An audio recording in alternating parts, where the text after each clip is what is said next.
Je me souviens encore précisément des mots que ma sœur m'a envoyés tard ce soir-là. Pardon, tu peux garder mes enfants pendant une semaine? Merci.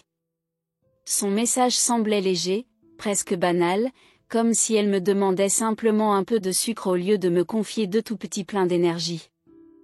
J'ai jeté un coup d'œil à l'horloge, 23h47, et je me suis demandé pourquoi elle avait soudainement besoin d'aide. Malgré l'heure tardive, j'ai immédiatement accepté. La famille comptait plus que tout à mes yeux, et je n'ai pas discuté sa demande, j'ai juste réorganisé mon emploi du temps, impatient d'être ce grand frère fiable que j'avais toujours promis d'être. J'ai aussitôt rappelé. Salut, Sarah, bien sûr que je peux garder Emma et Jules. Ça va? Mon appartement à Paris n'était pas vraiment adapté aux enfants, mais je pouvais improviser. Tout va bien, Michel, a-t-elle répondu, la voix un peu plus aiguë que d'habitude. J'ai juste des choses à régler hors de la ville. Tu me sauves la vie. Elle est arrivée le lendemain matin, un sourire forcé, le regard fuyant, comme si son esprit était ailleurs. Elle s'est garée devant chez moi dans sa Honda grise argentée, avec 2 sièges auto à l'arrière, un lit parapluie et assez de jouets pour remplir une mini-crèche. Ses cheveux blonds étaient rassemblés à la va-vite en une queue de cheval, et elle portait le même vieux maillot du PSG qu'elle avait depuis la fac. J'ai tout apporté pour eux, m'a-t-elle dit en me tendant une liste manuscrite de routines et de préférences. Emma veut son lait tiède avant de dormir, et Jules ne s'endort jamais sans son doudou, Monsieur Ouf. Elle a levé un chien en peluche usé, avec une oreille à moitié mâchouillée. J'ai hoché la tête, essayant de comprendre entre les lignes. Sarah, tu sais que tu peux tout me dire s'il y a un problème, pas vrai? Elle a serré ses enfants contre elle, puis elle s'est éclipsée, valise à la main, en murmurant un bref « Je vous aime » avant de s'éloigner. Je l'ai regardée partir, l'estomac noué, avant de chasser cette sensation. Je me suis persuadée que ce n'était que du stress ou la fatigue de jongler entre le travail et la maternité. Mais quelque chose, dans son dernier regard, avait un air étrangement définitif. Bon, les loulous, ai-je lancé en me tournant vers ma nièce et mon neveu. Qui veut des crêpes?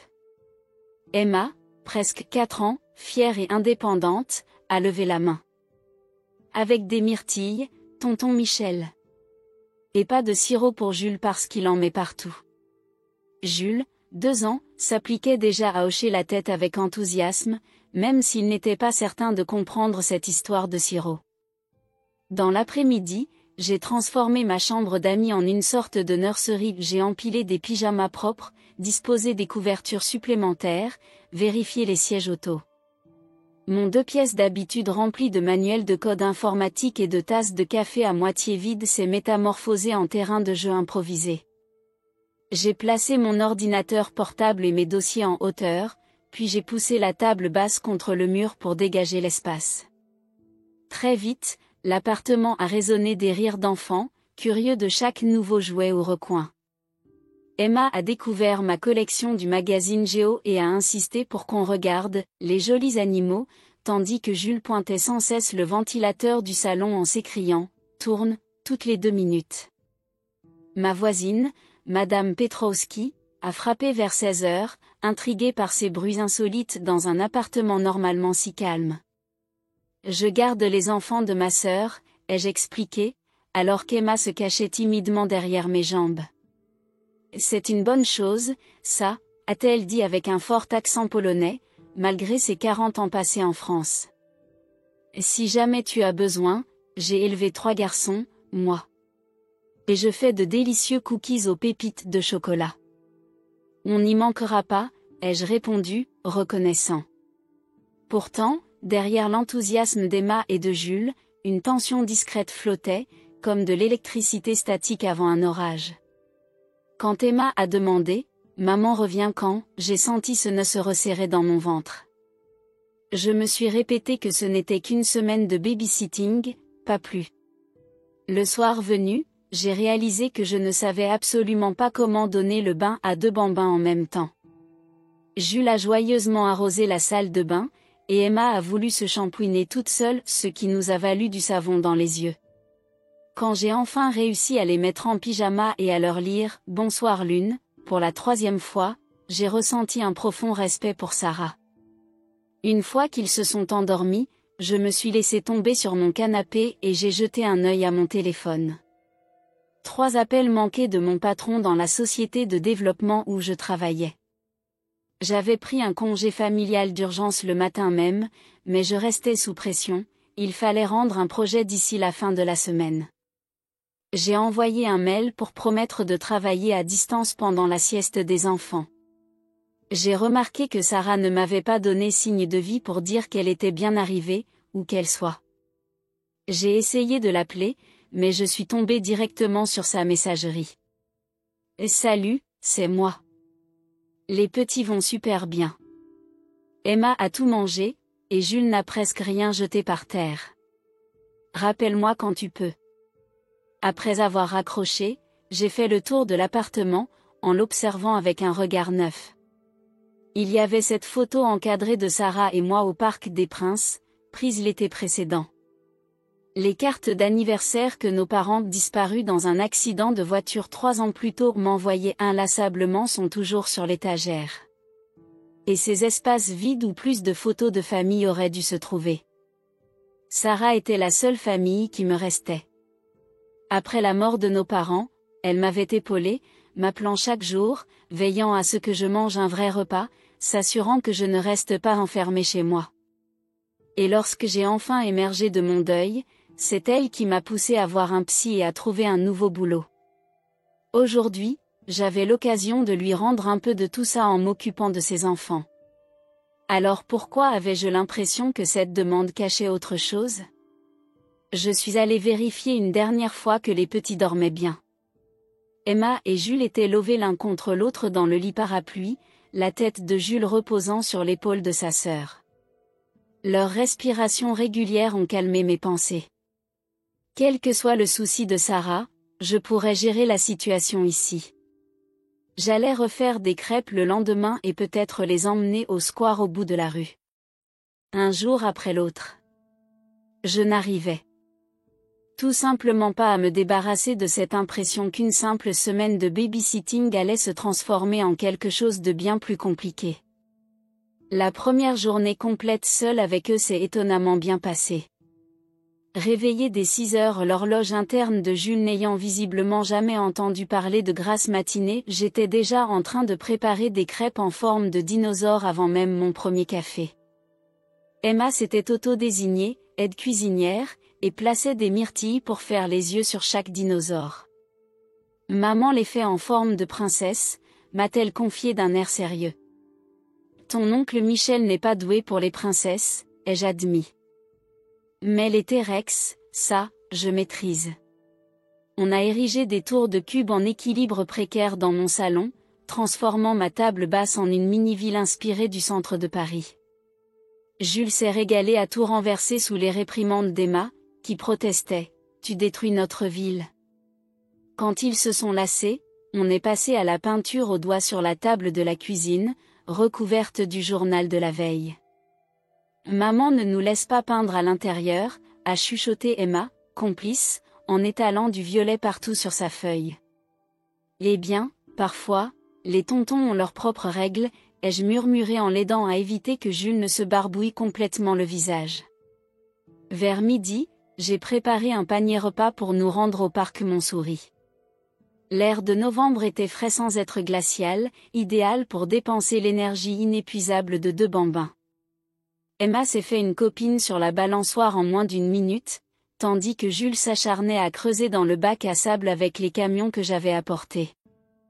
Je me suis assis sur un banc, gardant un œil sur eux tout en répondant à des mails de boulot sur mon téléphone. Une jeune maman avec une poussette s'est installée à côté de moi. « Premier enfant ?» a-t-elle demandé avec un sourire complice. « Je suis leur oncle, en fait. Je garde les enfants de ma sœur pendant 1 semaine. »« Quel courage !» a-t-elle plaisanté. « Je m'appelle Claire. Et ma fille Zoé est celle qui joue avec ta petite. »« Et Michel ?» ai-je répondu. Et voilà Emma et Jules. On a discuté facilement pendant que les enfants jouaient. Claire était prof à la Sorbonne, en congé maternité pour son deuxième enfant, qui dormait paisiblement dans la poussette. Elle m'a conseillé un restaurant familial pas loin et m'a donné quelques astuces pour gérer les crises du soir. Et n'hésite pas à m'appeler si tu as besoin d'aide, m'a-t-elle dit en me tendant son numéro avant de partir. Se retrouver du jour au lendemain avec 2 bouts de chou, c'est pas de tout repos. Merci, ai-je répondu, sincèrement soulagée de ne pas être seule dans cette aventure. De retour à l'appartement, on a grignoté des tartines de beurre de cacahuète aussi chaotiques que délicieuses pour le goûter. Emma a absolument voulu découper son sandwich elle-même, ce qui s'est soldé par des triangles bizarres, mais son sourire fier valait bien le désordre. Jules, lui, s'est surtout appliqué à s'entartiner les joues. À chaque éclat de rire, je me suis surpris à être heureux de ce moment privilégié. Sarah devait deviner que je m'en sortirais. J'étais même reconnaissant pour ce temps passé avec eux, loin du stress habituel de mon travail ou de mes échecs sentimentaux. Mes préoccupations habituelles d'Ideline de code ou rendez-vous manqués avaient cédé la place à des questions beaucoup plus immédiates. Le plaidoche tâche-t-il définitivement le canapé? Oui, les sauts sur le lit sont-ils vraiment si dangereux? Oui, Jules a failli tomber. Après le déjeuner, Jules a fait une sieste tandis qu'Emma et moi terminions un puzzle du système solaire sur la table de la salle à manger. Elle connaissait toutes les planètes dans l'ordre et m'a fièrement expliqué que Pluton n'est plus vraiment une planète. Maman m'a offert un livre sur l'espace pour mon anniversaire, a-t-elle déclaré. Plus tard, je serai astronaute. Ta maman serait très fière de ça, ai-je murmuré en l'aidant à trouver les pièces d'angle. Emma s'est soudainement figée, une pièce à la main. Maman va bien? La question m'a pris au dépourvu. Pourquoi tu demandes ça, ma puce? Je l'ai entendue pleurer dans sa chambre avant qu'on vienne. Elle parlait au téléphone et elle disait qu'elle avait peur. Mon cœur s'est serré. Ta maman a beaucoup de soucis de grand à gérer, ai-je fini par dire, choisissant mes mots avec soin. Mais elle vous aime, toi et Jules, plus que tout. C'est pour ça qu'elle vous a amené chez moi, pour qu'elle puisse s'occuper de ses soucis.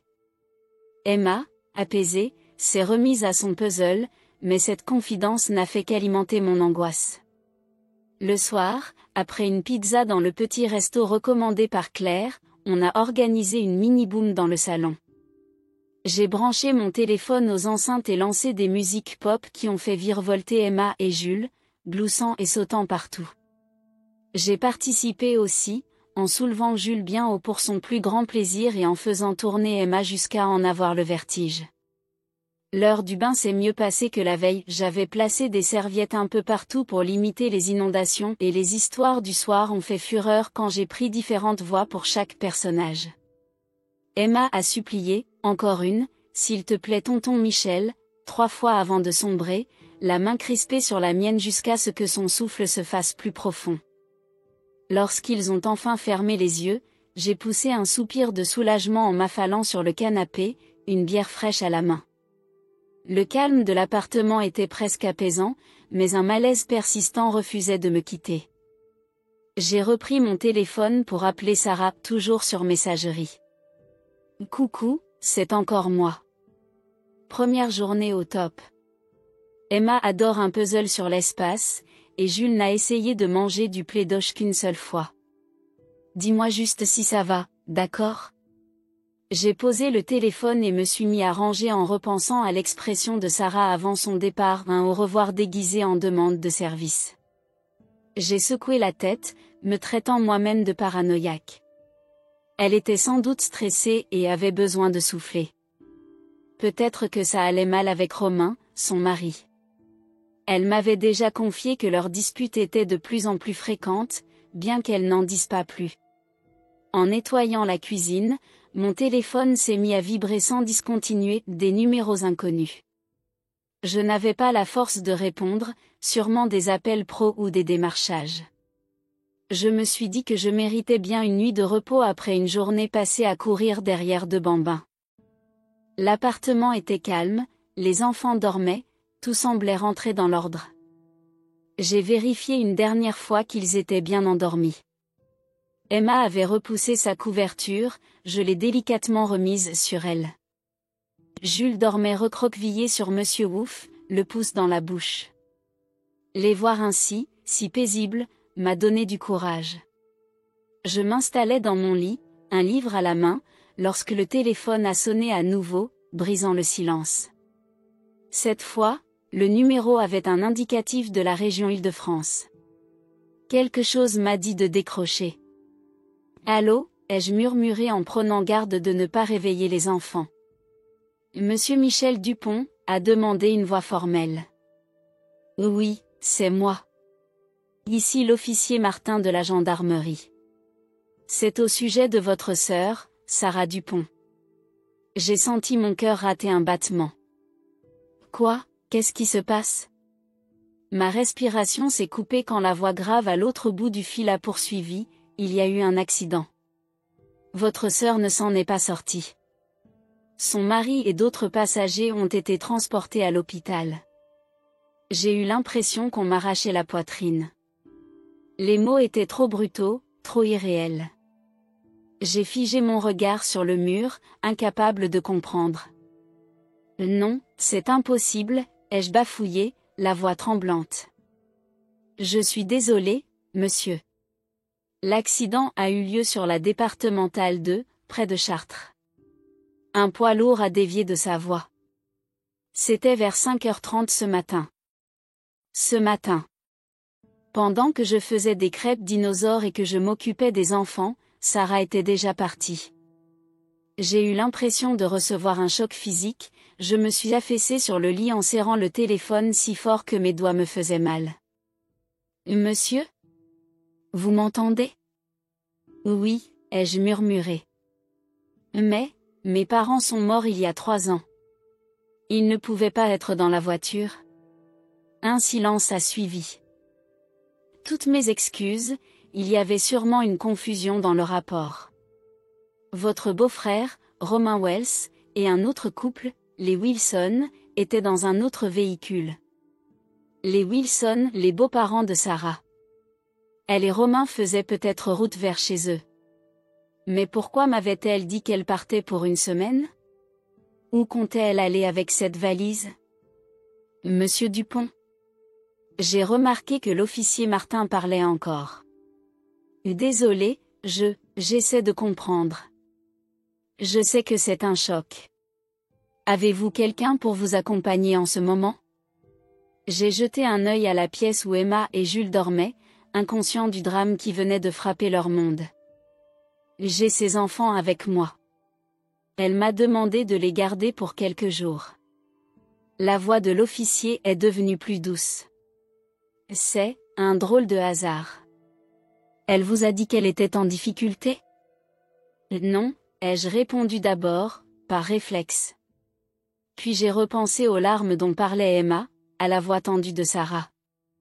Je ne sais pas, en fait. J'ai réussi à répondre aux questions de base, malgré la sensation que la terre se dérobait sous mes pieds. L'accident avait eu lieu très tôt, sur une route déserte. On ignorait encore si Sarah avait perdu le contrôle ou si un autre véhicule était en cause. L'officier m'a demandé si je pouvais venir rapidement pour récupérer ses effets personnels et officialiser la garde des enfants. J'avais la tête qui tournait. Ma sœur disparut. Et moi, j'étais soudain responsable de 2 petits qui pensaient encore que leur maman reviendrait vite. Je comprends que c'est bouleversant, a-t-il dit. Mais il faudra remplir quelques formalités.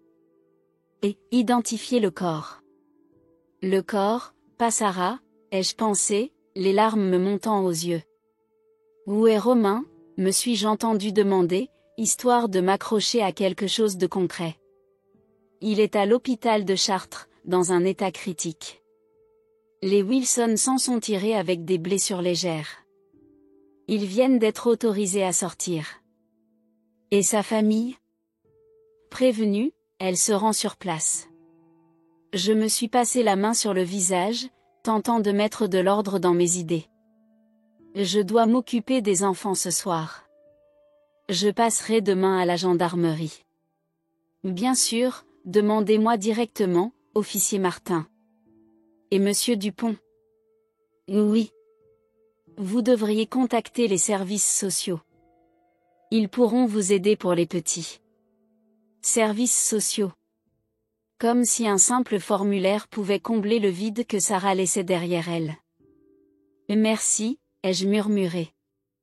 J'appellerai. J'ai raccroché avant qu'il ne puisse ajouter quoi que ce soit. Des larmes me brouillaient la vue, mon souffle se faisait haletant. J'ai parcouru l'appartement en titubant, comme dans un cauchemar. Chaque objet, chaque jouet, devenait la preuve tangible d'une vie qui venait de s'effondrer. Son dernier geste avait été de confier ses enfants. Savait-elle qu'elle partait pour toujours? J'ai eu un sanglot silencieux, que j'ai étouffé dans un coussin pour ne pas réveiller Emma et Jules. Puis j'ai craqué, pleurant à chaudes larmes, la gorge serrée, le cœur en miettes, jusqu'à ce que l'épuisement m'anesthésie. Quand j'ai réussi à me calmer, j'ai compris qu'il me fallait maintenant prendre des décisions vitales, prévenir un avocat, mon patron, organiser les funérailles. Mais avant tout, il fallait que je voie les enfants. Je suis entrée dans la pièce où ils dormaient. À la lueur de la veilleuse, ils étaient si paisibles, Emma blottie dans ses draps, Jules accroché à Monsieur Wouf. Comment allais-je leur apprendre que leur maman ne reviendrait plus? Je me suis assis sur le sol, le regard posé sur leur petit visage, inondé de souvenirs de Sarah, son mariage, où elle rayonnait malgré la pluie qui avait forcé la cérémonie à l'intérieur, la naissance d'Emma, quand elle m'avait tendu ce bébé minuscule en déclarant « Fais connaissance avec ta nièce ». Tonton Michel. Et le baptême de Jules, quand elle m'avait révélé que je serais le parrain, parce que tu es le seul en qui j'aurais confiance s'il nous arrivait quelque chose. Savait-elle déjà? J'ai essayé de rassembler les indices. Elle était devenue plus distante, annulant nos dîners du dimanche, mentionnant vaguement des disputes avec Romain. Et soudain, cette demande, garder les enfants une semaine, sans expliquer clairement où elle allait. Quelque chose clochait. J'ai pris mon téléphone et j'ai relu nos derniers échanges. Des banalités sur la circulation, des photos des enfants, la préparation des fêtes de fin d'année. Rien ne laissait transparaître une urgence. Sauf un message, 3 jours plus tôt, tu penses que papa et maman ont réalisé ce qui se passait avant l'accident? J'avais répondu par une phrase évasive, mal à l'aise. Et maintenant, elle n'était plus là pour donner plus de sens à cette question. Un bruit léger m'a sorti de mes pensées. Emma s'était réveillée. Tonton Michel? Pourquoi tu pleures? Mes larmes continuaient de couler malgré moi. Je me suis essuyé rapidement les joues. Je suis juste un peu triste, ma puce. Elle m'a observé, avec ce sérieux troublant que les enfants peuvent avoir. C'est à cause de maman? J'ai eu un nœud dans la gorge. 2 options, mentir ou lui dire. Mais à quoi bon la plonger dans ce chagrin au beau milieu de la nuit, sans préparation? Elle méritait qu'on lui explique autrement. Et tu me manques déjà, Sarah, ai-je murmuré à voix basse, en berçant Emma. On en parlera demain, d'accord? Dors encore un peu. Elle a hoché la tête et je l'ai raccompagnée sous la couette. J'ai envie de ma maman, a-t-elle soufflé en fermant les yeux. Elle a dit que tu prendrais soin de nous jusqu'à son retour. Le cœur serré, j'ai quitté la chambre. J'ai commencé à ramasser les cubes éparpillés, les dessins encore humides de peinture, les chaussures d'enfant. Tout ce qui faisait de cette situation un simple babysitting allait désormais devenir un quotidien, car je ne pouvais tout simplement pas imaginer un autre scénario. Ils étaient ma famille. J'ai mis une cafetière en route, sachant que je ne dormirais pas. Puis, dans la cuisine, j'ai pris un bloc-notes. Je me suis mis à dresser la liste de tout ce que j'allais devoir faire, appeler un avocat, contacter le propriétaire pour résilier mon bail si nécessaire, chercher une école maternelle plus proche de mon bureau, consulter un psy spécialisé pour aider les petits à gérer ce deuil. Plus la liste s'allongeait, plus j'avais la sensation de réaliser un acte d'amour envers Sarah, une promesse que je prendrais soin de ses enfants, coûte que coûte. Quand les premières lueurs de l'aube ont percé la fenêtre, j'ai compris la portée réelle de sa requête. Elle ne me confiait pas simplement une semaine. C'était pour toujours. Les premières heures du matin m'ont trouvé, hagard et épuisé, dans un couloir d'hôpital à Chartres. 3 jours avaient passé depuis l'accident de Sarah, et Romain était toujours plongé dans le coma. Les médecins lui avaient fait plusieurs opérations, sans garantie de succès. Ses parents, les Wilson, discutaient à voix basse avec un docteur, me jetant des regards hostiles. Pour eux, j'étais le type qui les tenait à l'écart de leurs petits-enfants. « Tu devrais amener Emma et Jules ici », avait insisté Madame Wilson. « Ils doivent voir leur père. »« Ils ont 4 et 2 ans, avais-je rétorqué, essayant de rester calme malgré ma fatigue. « Ils viennent de perdre leur mère, je ne vois pas ce que ça leur apporterait de voir leur père inconscient. » En vérité, j'étais surtout inquiet pour leur sécurité. Depuis que j'avais découvert dans le portable de Sarah un message jamais envoyé à Romain, « Je n'en peux plus, je ne reviendrai pas », et qu'elle m'avait confié ses peurs, je me méfiais de tout ce qui tournait autour de lui et de ses parents. Je ne les croyais pas forcément dangereux pour les enfants, mais je n'ignorais plus les signes de contrôle et de manipulation qu'ils avaient pu exercer sur Sarah. « Monsieur Dupont ?» Je me suis retournée. Le neurologue, le docteur Petit, m'a fait signe d'approcher. Je discutais de l'état de votre beau-frère avec ses parents. Le gonflement au cerveau ne répond pas au traitement. Nous voudrions votre avis sur la marche à suivre, étant donné que vous êtes légalement responsable des enfants. J'ai senti à nouveau ce poids sur mes épaules. Depuis la veille, j'étais leur tuteur légal provisoire. Au tribunal, on avait présenté le testament de Sarah, retrouvé par son amie Tina, où j'étais nommé tuteur en cas de disparition des 2 parents. Les Wilson avaient protesté, mais les écrits de Sarah étaient explicites. « Quelles sont les options ?» ai-je demandé, en voyant Madame Wilson me lancer un regard noir. « Poursuivre les traitements intensifs, même si le pronostic est très réservé, ou passer aux soins palliatifs. »« Il va se réveiller », a tranché Madame Wilson, la voix brisée. « Mon fils est un battant. » J'ai repensé au message de Sarah. « Je n'en peux plus, je ne reviendrai pas », avait-elle l'intention de fuir? Et Romain, pourquoi était-il dans la voiture? Avait-il découvert son plan? Les questions tournaient en boucle. « Docteur, que feriez-vous pour un membre de votre famille ?» ai-je murmuré. Le docteur Petit a baissé la voix. « Je laisserai encore un peu de temps, mais je préparerai aussi la suite. » J'ai opiné, la gorge sèche. Alors on fait comme ça. En sortant de l'hôpital, j'ai pris la route de mon nouvel appartement. J'avais rompu mon bail parisien, et, grâce à un collègue qui déménageait, j'avais trouvé un 3 pièces plus adapté. Les cartons s'empilaient partout, des meubles livrés la veille attendaient d'être installés. C'était le chaos, mais c'était chez nous. Claire était devenue un vrai pilier. Elle emmenait souvent Emma et Jules au parc ou au musée lorsqu'elle gardait sa fille Zoé, me laissant souffler le temps que je boucle les formalités, funérailles, assurances, rendez-vous chez l'avocat. Ce jour-là, elle avait emmené les petits à la Cité des enfants. Quand j'ai passé la porte, j'ai entendu des éclats de rire dans le salon, ils étaient déjà rentrés. « Tonton Michel !» Emma a accouru et s'est accrochée à mes jambes. On a vu des poissons et on a fait un super atelier, puis on a mangé une glace. Jules est arrivé en chancelant, le visage barbouillé de chocolat. « Gas !» a-t-il proclamé, fier de son mot nouveau. Claire est sortie de la cuisine, un peu gênée. Désolée pour le sucre, ils avaient envie d'un petit plaisir. « T'inquiète pas », ai-je répondu. Ils en ont bien besoin. Une fois Claire partie, j'ai pris Emma et Jules contre moi, sentant leur chaleur et leur innocence. Ils ont demandé quand papa reviendrait. J'ai senti un pincement au cœur. Les docteurs font tout leur possible, ai-je murmuré. Il est très malade. Mais il va pas mourir comme maman, hein? Emma m'a regardée avec une lueur d'espoir déchirante. Je ne sais pas, ma puce. Les médecins ne savent pas encore.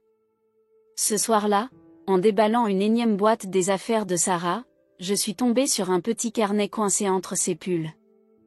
J'ai hésité à l'ouvrir, mais mon besoin de comprendre l'a emporté.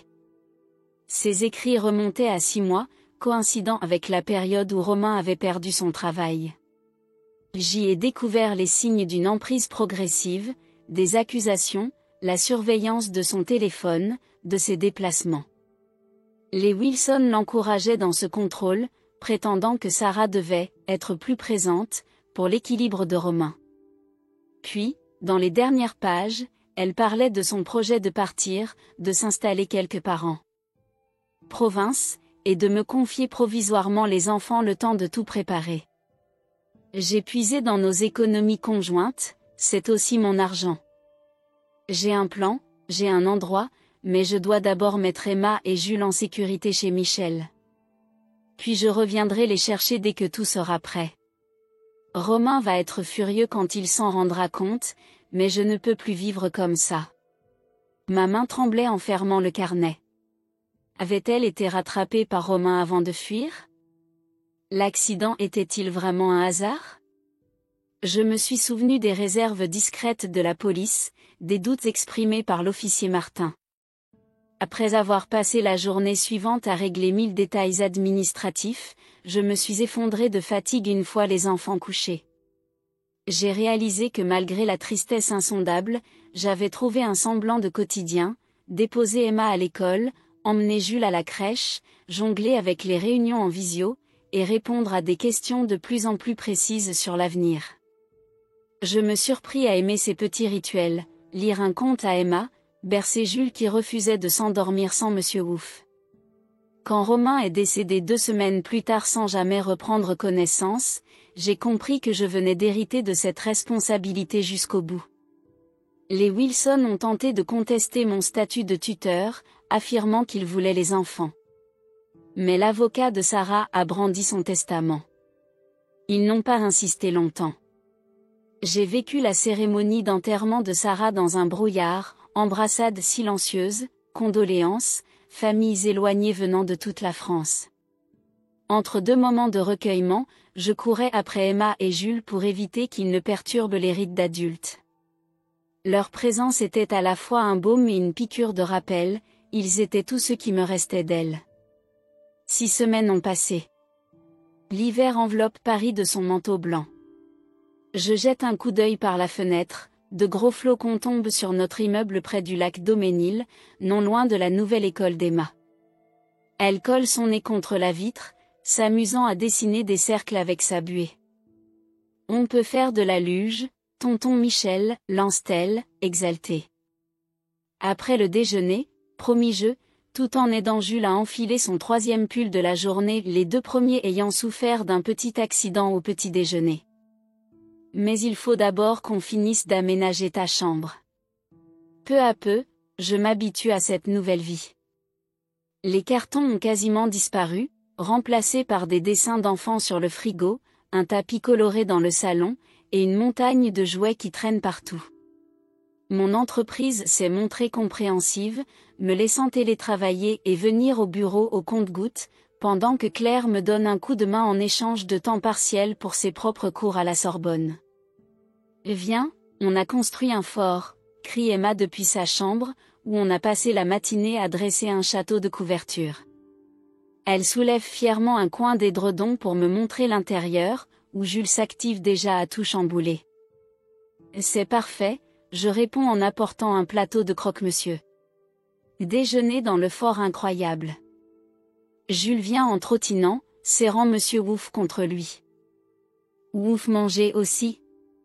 Évidemment, je déclare, coupant un mini bout de sandwich pour la peluche. Tiens, Monsieur Ouf. Ces moments simples, des repas improvisés au milieu de couvertures, des histoires au coucher, des petits bobos à consoler sont devenus les piliers de notre existence. Le chagrin est toujours là, comme un courant sous-jacent, mais chaque sourire d'Emma et de Jules éclaire un avenir possible. Après le déjeuner, on enfile bonnet et écharpe, et on sort avec la luge jusqu'au parc voisin. Je reconnais certains parents de l'école maternelle d'Emma, intrigués par l'oncle devenu papa de substitution, qui se trompe parfois de sac ou d'horaire. Michel. Claire nous fait signe depuis le haut de la butte. Sa fille Zoé dévale déjà la pente en riant. Vous êtes en retard, plaisante-t-elle alors que je hisse Emma et Jules jusqu'en haut. L'effort, ça prend du temps, hein. Construction très sérieuse, j'acquiesce avec un clin d'œil. Emma insiste pour descendre seule, et je la regarde filer, son bonnet rouge se détachant sur la neige. Son rire résonne au loin, cristallin. Jules trépigne à côté de moi. Moi. On y va ensemble, mon grand, je propose. Il s'assied devant, je me cale derrière. Accroche-toi bien. On dévale la pente, la neige volant autour de nous. Les éclats de rire de Jules effacent toutes mes peurs, ne laissant que la joie pure de l'instant. En bas, on finit dans un tas de poudreuse, et Jules s'exclame, encore, en tapant des mains.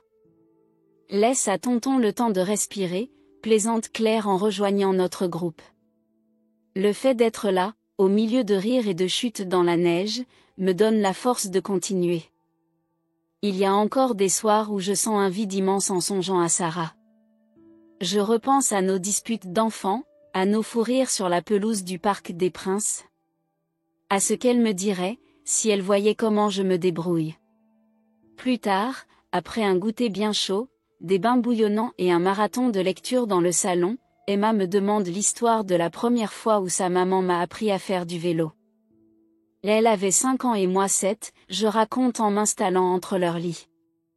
Elle voulait absolument être aussi rapide que moi, alors elle a enlevé ses petits trous. Jules s'endort à la moitié, mais Emma m'écoute avec fascination. Elle était courageuse, finit-elle par dire. La plus courageuse, je réponds en lui baisant le front. Tout comme toi. Elle nous voit de là-haut, tu crois, demande Emma, les yeux brillants. La question me noue la gorge. J'en suis sûre, oui. Elle nous regarde et elle veille sur nous. Emma hoche la tête. Tant mieux. Je veux qu'elle voie notre nouvelle maison. Et je veux qu'elle voie que tu t'occupes bien de nous, comme elle l'avait dit. En éteignant la lumière, ces mots résonnent en moi. Je comprends ce que Sarah m'a légué, une mission née d'un amour si profond qu'elle a tout risqué pour mettre ses enfants en sécurité. Ce qui me semblait un fardeau impossible est désormais un choix, un honneur même si c'est parfois épuisant, effrayant et bouleversant.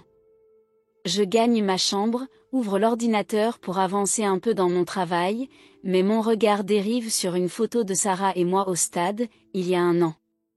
On rit tous les deux, ébouriffés par le vent, le visage épanoui. Avant les querelles, avant la peur. J'espère que je m'en sors, je murmure pour moi-même. J'espère que tu es fier. En revenant près des enfants, je ressens sa présence dans leur souffle régulier, dans la douceur de leur sommeil.